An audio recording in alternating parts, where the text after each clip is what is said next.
우리 옆 사람과 함께 이렇게 인사해 봅시다. 한 번뿐인 인생 믿음으로 살아봅시다.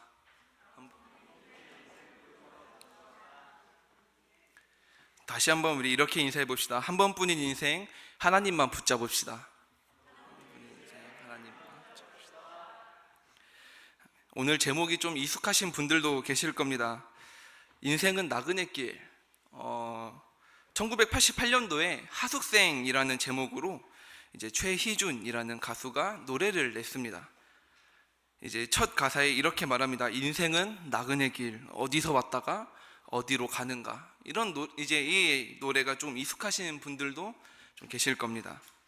인생은 나그네 길. 저는 이 말을 어릴 적부터 이제 좀 알고 있었습니다. 만화책을 보는데 이제 한 만화에서 두 주인공이 뗏목을 타고 이제 집을 가는데 이런 대사를 하더라고요.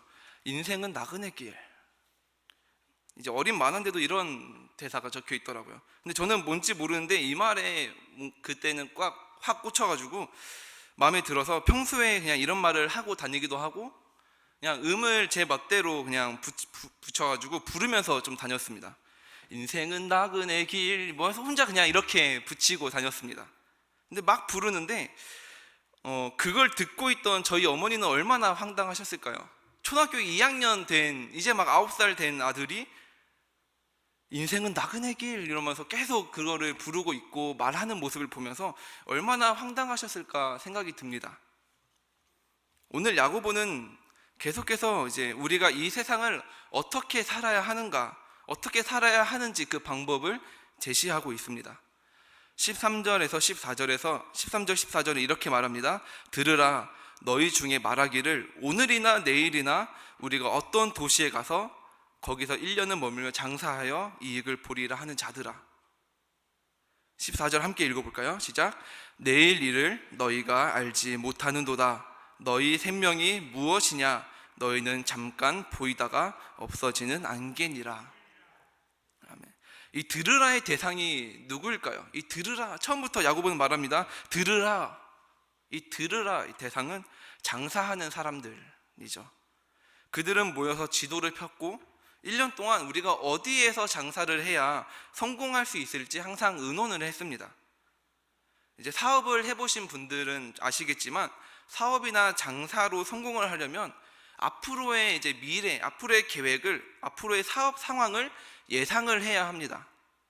내가 지금 계획한 이 사업이 앞으로 발전을 할 수 있을지 아니면 그냥 한때 잠깐 지나가는 유행인지 알고 있어야 여기에 더 큰 투자를 할지 여기에 내가 더 뭔가를 할지 진행을 할지 말지를 정할 수 있습니다. 근데 야고보는 지금 그것이 잘못됐다고 지금 말하고 있는 것이죠. 그러면 사업을 하지 말라는 것일까요? 사업을 하는 것이 성경적으로 잘못되었기 때문에 야고보가 지금 막고 있는 것일까요? 아니죠. 장사를 해서 이익을 남긴다는 것은 잘못된 것이 아닙니다. 근데 믿음으로 산다고 말하면서 나는 하나님의 사람이고 믿음으로 산다고 말하면서 하나님을 배제하고 미래를 계획하고 있는 이 모습이 잘못됐다고 지금 말하고 있는 것입니다.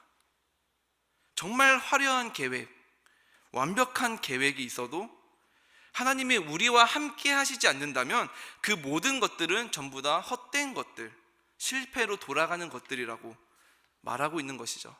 야고보는 말합니다. 우리가 계획하고 있는 그 길, 너희가 지금 계획하고 있는 그 모든 미래의 일들을 하나님 앞에 맡기라. 하나님께 맡긴다는 것은 그럼 무엇입니까? 이거를 쉽게 설명을 하면 마치 공항에 짐을 맡기는 것과 이제 같습니다. 여러분, 공항에 짐을 맡길 때, 큰 캐리어를 이제 맡길 때 걱정하면서 맡기십니까? 맡기면서 내 짐이 잘 오려나? 저 짐 없으면 나 아무것도 없는데 혹시 저 짐이 직원의 실수로 다른 비행기 타면 어떡하지? 나는 이미 비행기 타서 목적지에 잘 갔는데 공항에 두고 이 사람들이 출발하면 어쩌지? 이런 걱정을 하면서 잠깐만요, 내가 당신들을 못 믿어서 그런데 일부만 맡길게요. 다는 못 맡기고 내가 진짜 중요한 것만 조금 가지고 다른 것들은 당신께 맡기겠습니다. 다는 못 맡기겠어요. 이러십니까? 혹시 이러는 분 계십니까? 거의 안 계실 겁니다. 마찬가지죠.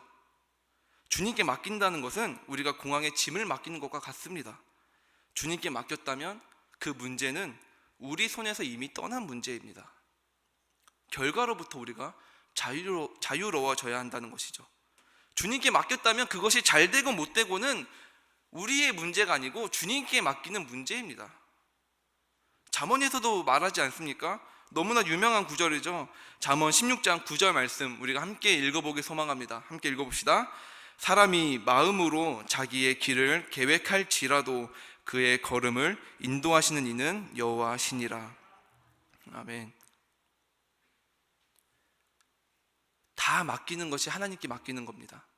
일부만 맡기는 것이 아니라 내 삶의 모든 것들을 주님께 맡기는 것, 그것이 하나님을 완전히 의지하는 일이고 그것을 통해서 하나님께서 일하신다는 것입니다. 남자는 3명의 여자 말을 잘 들어야 한다고 합니다. 첫 번째는 어머니 말을 잘 들어야 성공할 수 있다고 합니다. 두 번째는 아내 말을 잘 들어야 평화롭다고 합니다. 세 번째는 누구일까요? 내비게이션 여자 음성을 잘 들어야 길을 잘 찾는다고 합니다. 저는 특히 이 세 번째 말에 공감을 많이 하는 편입니다. 제가 운전을 해서 이제 길을 가는데 이제 이 음성이 조금 거슬리고 하니까 이제 익숙한 길이 나오자마자 이 내비를 끄고 이제 운전을 하기 시작했습니다. 저는 용인에서 태어나서 용인에서만 자라난 이제 토박이이기 때문에 이 길이 너무나 익숙했습니다. 카메라가 어디 있는지도 외울 정도로 어느 정도는 길이 좀 빠삭한 상황입니다. 근데 그날따라 도로 공사를 이제 하기 시작하더라고요. 그래서 처음 보는 길이 있어서 그 길로 한번 가봤습니다. 점점 이상한 길로 들어서게 됐고 그렇게 저는 길을 잃어버렸습니다.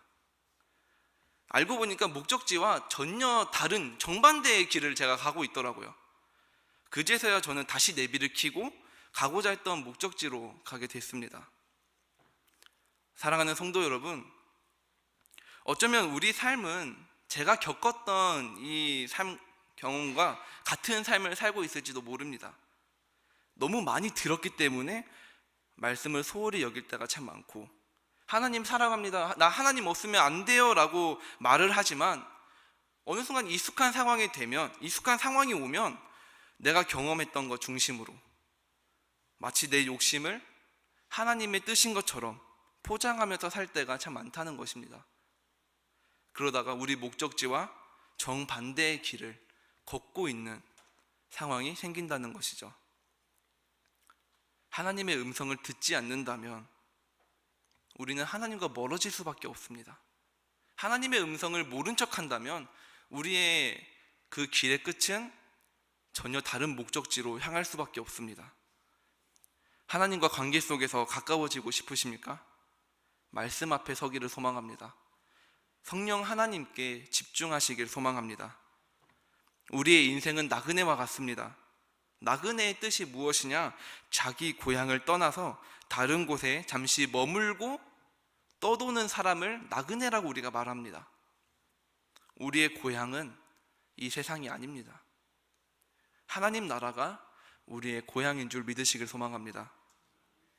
때로는 근데 우리는 이 세상을 나의 집처럼 여기고 천국을, 이 교회를, 하나님 나라를 잠시 왔다 가는 사람이라고 생각할 때가 참 많은데, 우리는 이 세상을 나의 집으로 생각하며 정착하는 것이 아니라 나그네처럼 떠나서 우리의 영원한 본향 천국을 바라봐야 합니다.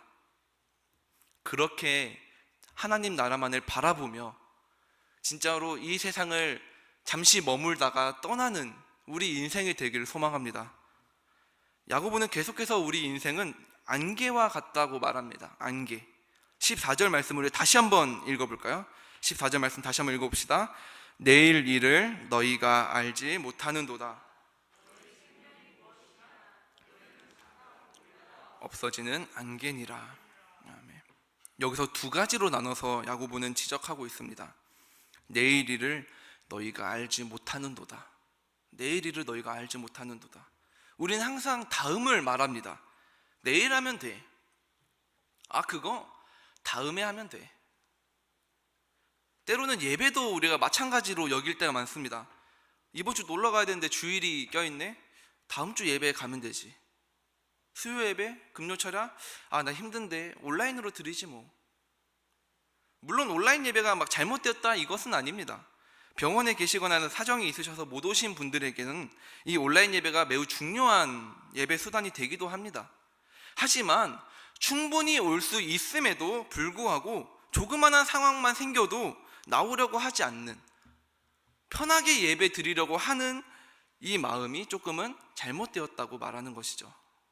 우리의 마음속에 조금은 이런 마음이 있진 않았습니까?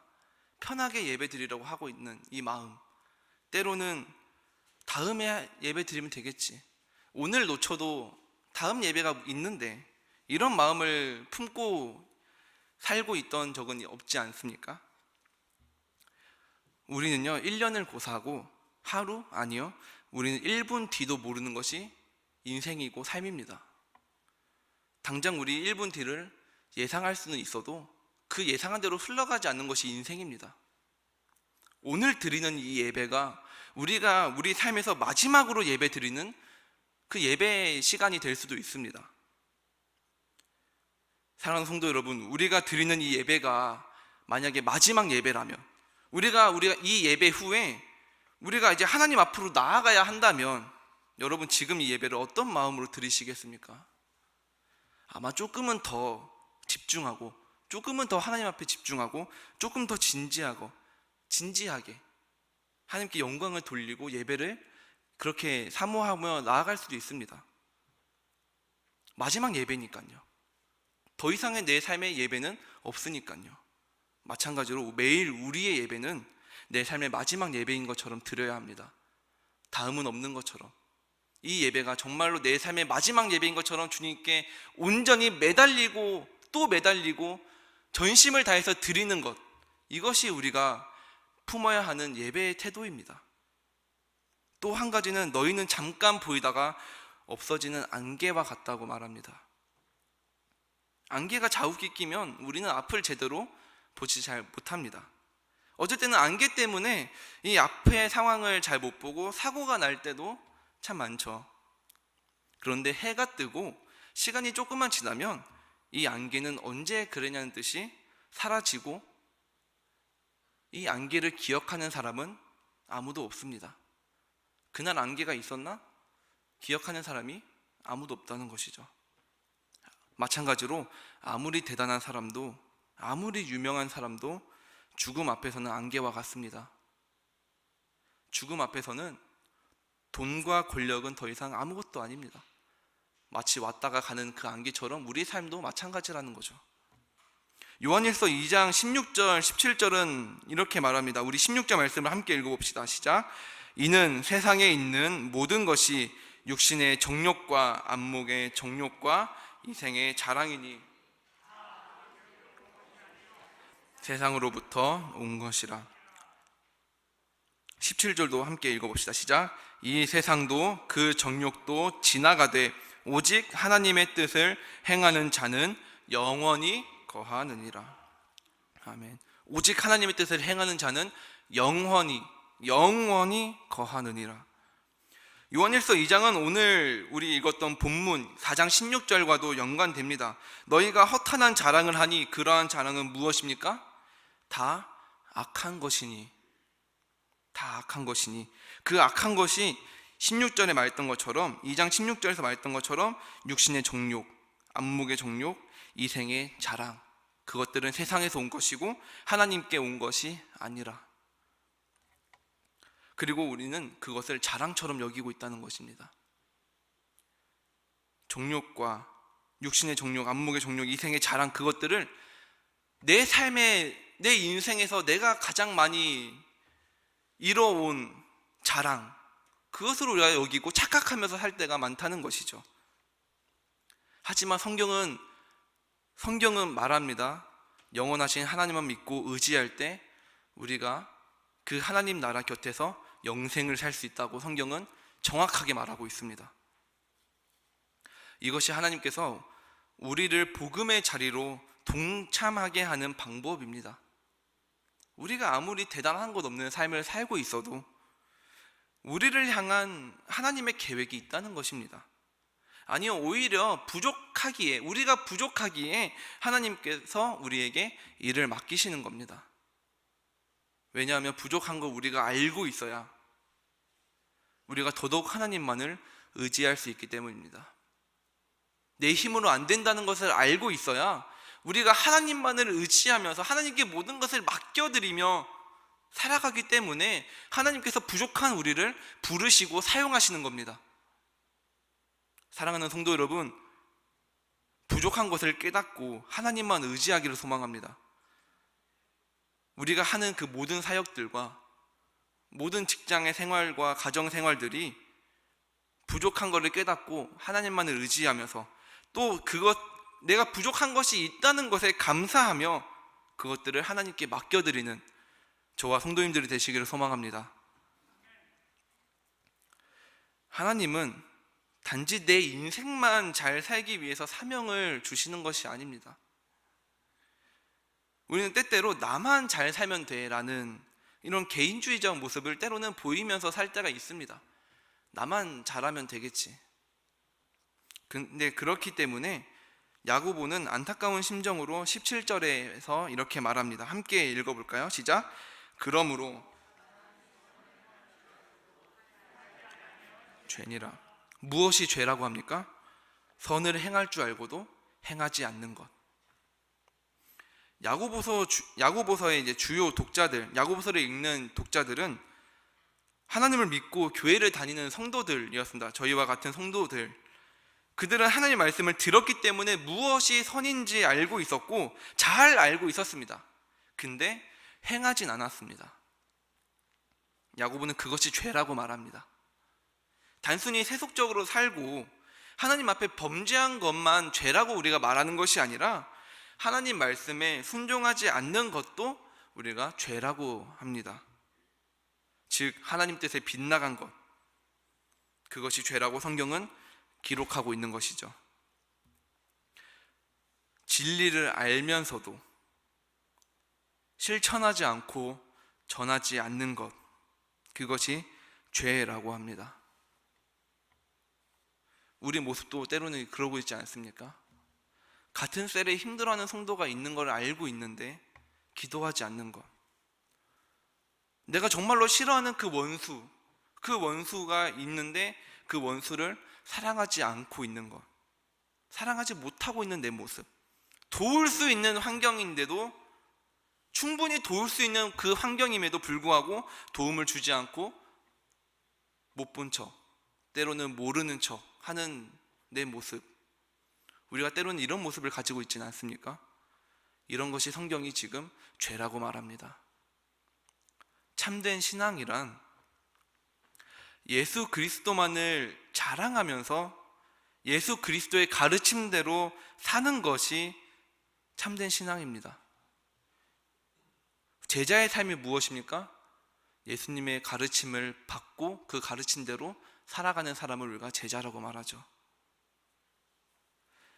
제가 한 책을 읽었습니다. 팬인가 제자인가라는 책을 읽었습니다. 이제 책 표지에 이런 말이 적혀 있더라고요. 팬은 왔다가 돌아가는 사람, 그 공연이 끝나면 다시 원래대로 삶으로 돌아가는 사람을 팬이라고 말합니다. 제자는 가서 죽는 사람을 제자라고 말합니다. 사랑하는 성도 여러분, 여러분은 예수님의 팬입니까? 예수님의 제자입니까? 잠시 왔다가 돌아가는 사람입니까? 그 가르침대로 이 세상을 살아가는 사람입니까? 우리가 이 시간에 예수님의 제자로 살아가는 사람이 되길 소망합니다. 그런 의미에서 2월 16일부터 17일에 유초등부가 성경학교를 시작합니다. 그 다음 주에는 2월 23일부터 24일에 중고등부와 청년사역국이 연합해서 수련회를 진행합니다. 제가 이 이야기를 하는 의도를 좀 아시겠죠? 관심을 가지고 선을 행해야 합니다. 들었으니까 관심을 가지고 행해야 할 때입니다. 아, 그렇구나. 아이들이 하는구나. 아, 그냥 매년 하는 행사구나. 교역자들이 힘들겠다. 아, 교사들이 고생하겠네. 이렇게 가볍게 가지는 관심을 말하는 것이 아니라 진짜 사랑과 기도로, 때로는 물질로 관심을 우리가 보여야 합니다.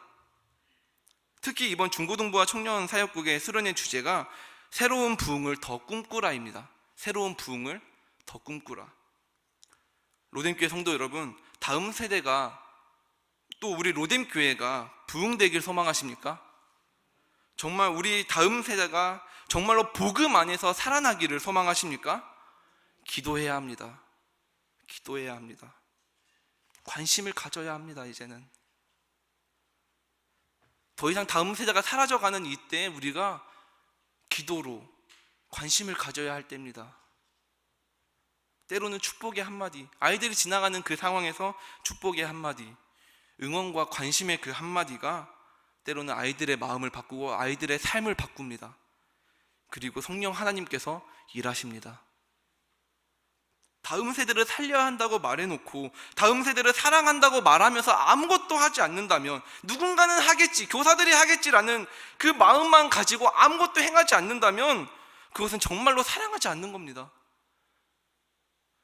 그것은 관심을 가진 척, 누군가에게 책임을 떠넘기고 방치하는 겁니다. 방치하는 것. 정말로 우리가 사랑한다면, 정말로 사랑한다면 어떤 방식으로든 우리는 표현할 수밖에 없습니다. 우리가 연인 관계에 있을 때 이런 말도 있잖아요. 내가 너 사랑해. 그래서 저 하늘의 별도 따다 줄 수 있어.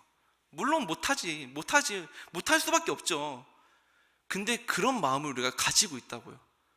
그 정도로 너를 사랑한다는 마음을 표현하고 있다고요. 사랑하는 성도 여러분, 표현해야 합니다. 나만 가지고 그 마음을 가지고 대충 하는 척, 그렇게 대충 관심을 가지는 것이 아니라 정말로 그 마음을 가지고 살아가야 합니다. 이것은 다음 세대뿐만 아니라 우리 로뎀교회 모든 곳에 해당되는 말입니다.